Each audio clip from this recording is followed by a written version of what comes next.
Okay. All right. We're going to be reading um, Louis Pasteur's book. We're on page 38. Here we go. I think let me double check. We're finished on 38. Did I read all this?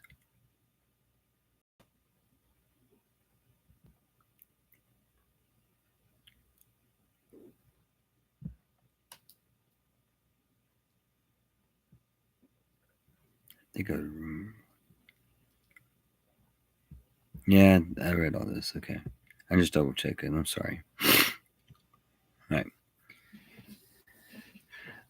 Though it is an error to consider all ranks of Italian society in the 15th century as tainted with the spirit of paganism, we must admit that the baneful element in the Renaissance took fearful hold of the upper classes. How indeed could it be otherwise? The seductive doctrines of Epicurus and the frivolous worldly wisdom of the Rome of Augustus were far more attractive than Christian morality. To a pleasure-loving and corrupt generation, the vain mythology of heathenism was infinitely more congenial than the gospel of a crucified Savior and the religion of self-denial and continence. Many ecclesiastical dignitaries also unhappily showed undue favor to the false humanism.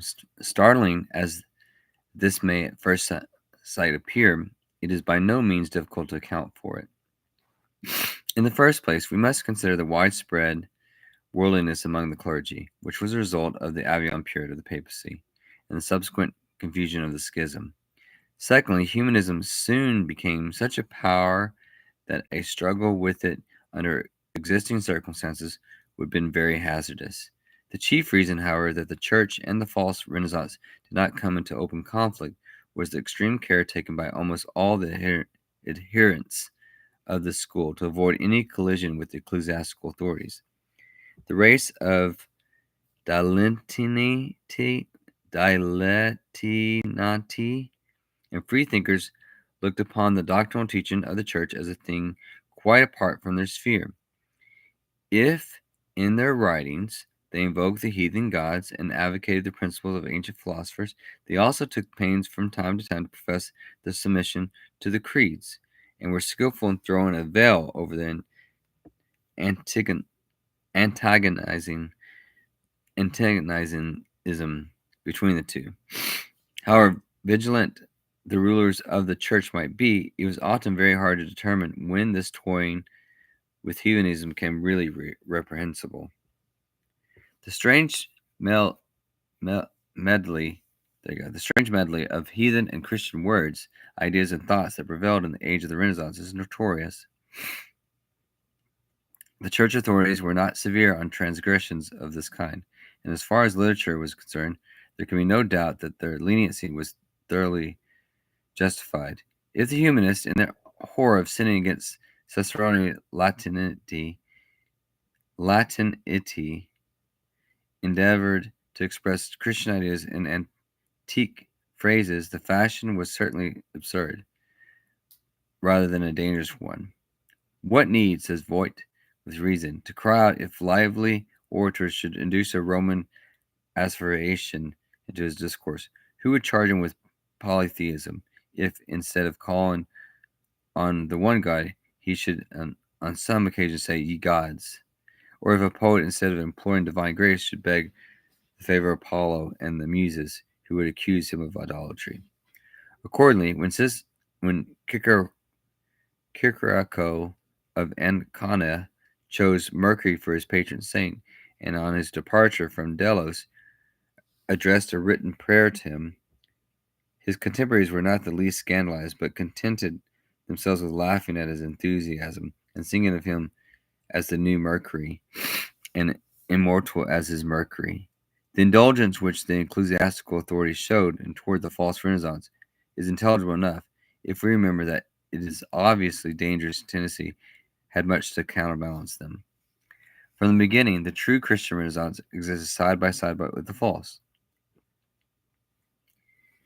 Its followers were equally enthusiastic in their admiration for the treasures of antiquity, and they recognized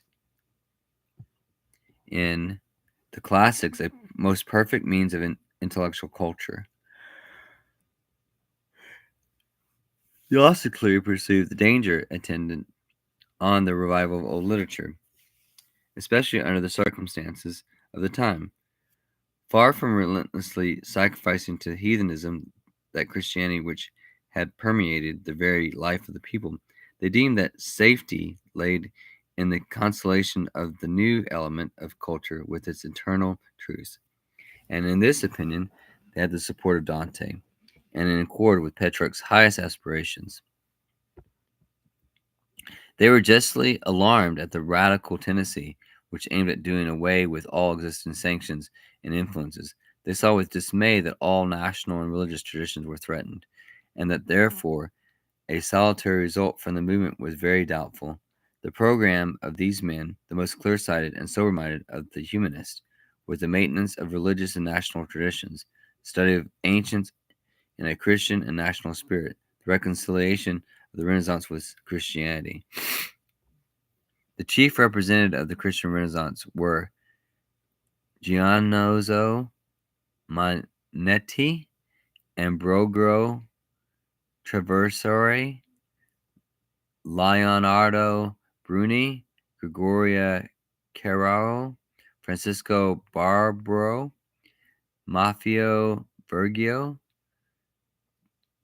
Vittorino del Feltri, Tommaso Parenticelli, and afterwards known as Pope Nicholas V. Giannozzo Mantelli, 1396 to 1459, the friend of Pope Eugenius IV and Pope Nicholas V, was most deeply convinced of the truth of the Christian religion. This noble-minded and distinguished scholar used to say that the Christian faith is no mere opinion, but an absolute certainty, and that the teaching of the Church is as true as an axiom in mathematics.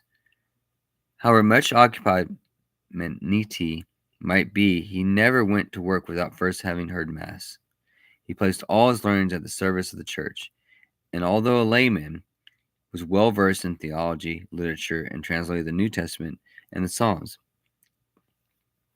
He had studied 3 books so indefatigable that he may be almost said to have known them by heart. These were the Epistles of St. Paul, St. Augustine's City of God, and the Ethics of Aristotle. Manetti was the first, first and for a long time,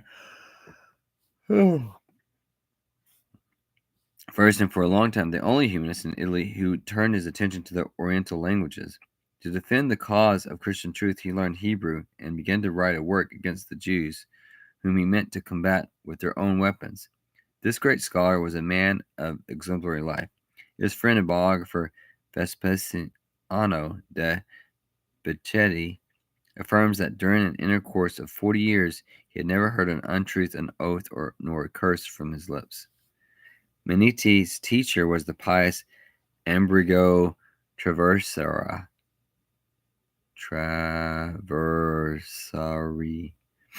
general of the Camaldolus order from 1431, a man whom the Protestant historian Minors declared to have been a model of purity and holiness, a superior admirable for his strictness and prudent gentleness, an author of great industry and learning, and an ambassador whose talents, courage, and statesmanship won for him a high position amongst the most distinguished of his contemporaries. This eminent scholar was the first to introduce humanist influence into the ecclesiastical sphere, a mixed assembly of clerics and laymen. The elite of the Florentine literary work used to meet in convent of Santa Maria dell'Angela to hear him lecture on the Greek and Latin language and literature and explain philosophical and theological questions. The biography of Lorenzo de' Medici speaks enthusiastically of those days when a brilliant intellectual radiance shone forth from this convent, enlightening the dwellings of the Florentine patricians, and through them the whole world. Never, he said, was there seen among clerics and laymen so much real and solid learning devoted to the church and state, while also ministering to the charm of daily life and the promotion of good morals. Tommasio Parentocchilli also had witnessed this Florentine literary life, which, although not faultless, was on the whole so rich and noble, was unable, even when he had attained the highest dignity in Christendom, to create in Rome anything that could compare with it.